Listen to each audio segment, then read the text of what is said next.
সৃষ্টিকর্তা সবার মঙ্গল করুক। আজকে আমরা দেখছিলাম সোহরাওয়ার্দী হৃদরোগ হাসপাতাল, তারপর দেখছিলাম জাতীয় কিডনি ইনস্টিটিউট, সোহরাওয়ার্দীর পাশেই আরেক পাশে আছে মানসিক হাসপাতাল, আরেক পাশে ডক্টরস কোয়ার্টার্স। এখানে এতগুলো চিকিৎসা কেন্দ্র সরকারের, অথচ একটা রমরমা ব্যবসা বাণিজ্যের একটা ব্যবস্থা করেছে। কিডনি নষ্ট হওয়ার জন্যে যা যা প্রয়োজন সব উপকরণ এই ফুটপাতে বিরাজমান। হৃৎপিণ্ড আঘাত করার জন্য যা যা দরকার সব চলছে। এমনকি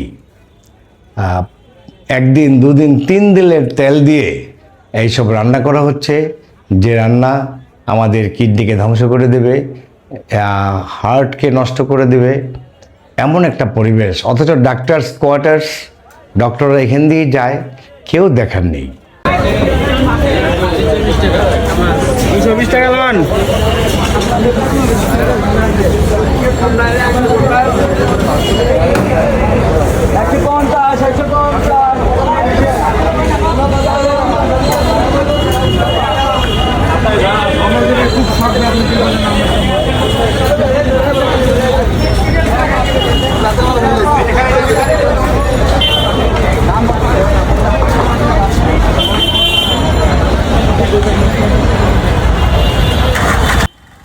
আজকে নতুন সরকার অবশ্য হকারদেরকে উচ্ছেদ করে ফুটপাত পরিষ্কার করার উদ্যোগ নিয়েছে। তাদের পুনর্বাসনের একটা ব্যবস্থাও করা প্রয়োজন, সেটাও আমি বিশ্বাস করি। কিন্তু যতদিন এটা উচ্ছেদ না হয়, অতদিন অন্তত এখানে যেহেতু সমস্ত বাংলাদেশের রুগীরা আসে, কিডনি রুগী এবং হৃদরোগীরা আসেন, তাদের দেখাশোনার জন্য অন্তত এই ফুটপাতগুলোতে যেন স্বাস্থ্যসম্মত খাবার পরিবেশন করা হয়, এই ব্যবস্থা অবিলম্বে নেওয়া প্রয়োজন। আমি আশা করি 24 ঘন্টার মধ্যে সরকার এদিকে দৃষ্টিপাত করবে। ঢাকা সিটি কর্পোরেশন সহ প্রত্যেকটা প্রশাসন এই ব্যাপারে বিশেষ নজর দেবে। তা না হলে এই হাসপাতাল আরও রোগেরই বিস্তার ঘটাবে। চিকিৎসা নিরাময়ের কোনো ব্যবস্থা এখানে নেই।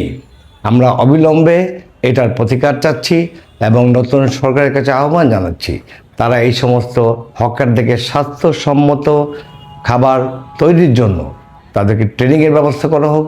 যদি তাদের রাখতে হয়, পুনর্বাসন করতে হয়, তারপর তাদেরকে দেওয়া হোক। আমরা জানি তেলের দাম বেড়ে যাচ্ছে, অথচ এই একদিন দুদিন 3 দিনের এই তেল দিয়ে বারবার ভাজা পুরি সমস্ত কিছু এখানে রান্না হচ্ছে। মাছ, মাংস, তরি-তরকারি সব এই একই খারাপ তেল দিয়ে, অথচ তেলের কোনো প্রয়োজন নেই। আমরা বারবার বলেছি তেল বর্জন করুন।